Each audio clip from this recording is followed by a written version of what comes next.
So I'll start off by showing a small bug that was experienced. So here I am in a previous version of Blender using an older version of Boxcutter and also running HardOps 987.12, which is the last edition. So if we just do a couple of cuts here, basically once you have booleans on your mesh, the option of ever scroll will show up in your Q menu.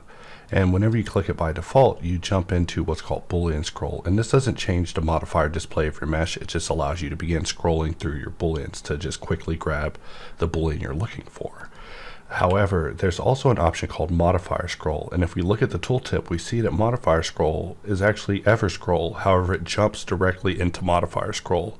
And one of the strange things about Modifier scroll in the form of grabbing it from operations instead of actually just shift clicking it in the main Q menu is that if you were to go in under operations and go under modifier scroll and click and apply it, next time you load ever scroll, you're also in modifier scroll, and there's no way to actually load any other mode of ever scroll. You're stuck inside of modifier scroll, and this is actually kind of a hell in a way. So happily we can say that this issue is no longer a thing in the latest version of Boxcutter and HardOps. So, here we are in this file. We'll just create a couple of cuts. Right now I'm in wire mode. We can press H to get out of that.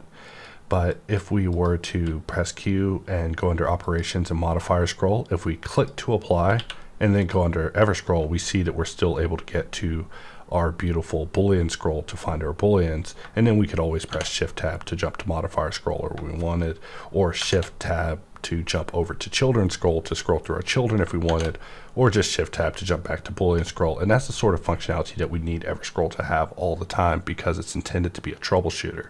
So whenever we ran into this issue where modifier scroll would be permanently locked as a state, it was just such a nasty issue. This was something that was immediately fixed on one of the lettered releases before. But if you ever wonder why we do letter releases, it's because sometimes we find issues that are just like that, so icky that that bug just has to go. We can't let it sit a week. We can't let new users experience. We can't let anyone experience. We need that issue gone immediately. And for that reason, lettered releases exist. There's always flies in the ointment in the process of us trying to refine the sauce, but just letting you know that that thing is no longer an issue. So whenever it comes to accessing your preferences, you could always just press F4 and then choose preferences, and then from there you can go to your preferences and access your add-on preferences. However, that's a bit of a process. You could also just press Q, go under settings, and just load up key map prefs, and this will allow you to access the prefs of HardOps and Boxcutter. However, I realize we also need to access the KitOps prefs, and also we probably need to access machines prefs. There's a lot of people's prefs that I want to have access to at some point. So you know what, there's always more to add. But for now, we can actually deal with the preferences of both HardOps and Boxcutter just very easily just by going through our Q menu as shown. You can just go to Q, Settings, Key Map Prefs, and access the preferences. But if we look at it, there's also the hotkey of Ctrl K, which is my favorite. I just press Ctrl K. I can bring up the preferences. I can go over to UI, expand operator UI options. I can give my operators a background if I want, or a border, and remove them if I need. Give myself extra fading time if desired. All sorts of things. So by pressing Ctrl K, you can just quickly get to the preferences of HardOps and Boxcutter without any sort of issue. But one of the main things that drove me crazy before was that from the HardOps preferences, you were able to save your preferences at the bottom. However, on the Boxcutter side, even though you were able to specify if you wanted to be in debug mode or not, you weren't able to save your preferences. So I'm happy to announce that that's been taken care of. But that's just a small thing, but still a thing that drove me crazy because I would be over on the Boxcutter side setting up my preferences, just setting things up, and then the next thing I know, I would want to go to the bottom and save my preferences and wouldn't be able to because I would have to go to the HardOps side and from there save my preferences. Of course, always keep in mind that when you save your preferences that it's going to save all of your preferences that are specified in your Blender instance, not just the ones in these particular add-ons that are being listed here. So the save prefs is actually derived from the one that's built into Blender. So to set up this demonstration test case, I'll need to go under File and Load Factory Settings. And keep in mind from this point, I'm not going to save my preferences because I do care about my preferences.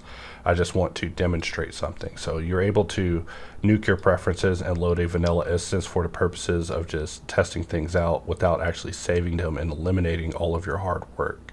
Just keep in mind. But sometimes I'll do this whenever I'm testing customer issues. But the main thing is that our select with button is set to right click, and we'll use our spacebar as search because we're not barbarians. And let's just Shift D, duplicate this object around, and from here we'll just press Alt W and start Boxcutter. Press Alt W, switch over to HOPStool, and now in the event that your select button is set to right click, you will be able to now do multi-selection whenever you're using HOPStool.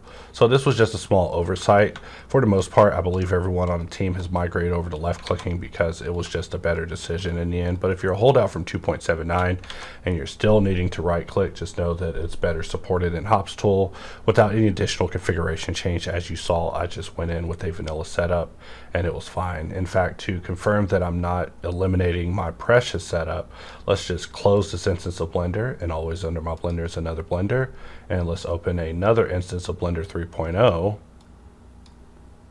and here we go. And just like that, I'm back to where I started without eliminating my setup. So just to show that you can, of course, load factory defaults for the purposes of testing without actually eliminating your initial configuration.